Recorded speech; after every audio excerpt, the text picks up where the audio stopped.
இன்னொரு தரப்பு ஓட்டு போயிடும். படம் பார்க்க மாட்டாங்க. ஓட்டு பிரச்சனை இல்லை. ஆளப்போறான் தமிழன்னு போஸ்டர் ஒட்டி படம் ஓட்டத்துக்காக அஜித்துக்கு எதிராக செயல்பட்டிருக்க. அப்ப கமலஹாசன் சொல்றது கரெக்ட்னு சொல்லணும்ல, இன்னொரு சக நடிகன் தானே. ஜெயலலிதா அம்மையாருக்கு எதிராக மோடியை பார்த்தீங்க, திமுகவில் இளைய தளபதினு நின்னீங்க. அந்த மன்மத அம்பு படத்துக்கு வந்து தேட்டர் தர முடியாதுன்னதும் டக்குன்னு அணில் போல உதவ போயிட்டீங்க.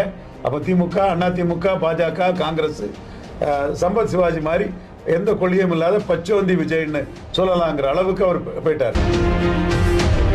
இந்த மாநாட்டிலே நம்மளை என்ன விமர்சிக்க போறாருன்னு அவரோட காத்திருக்கிறேன்.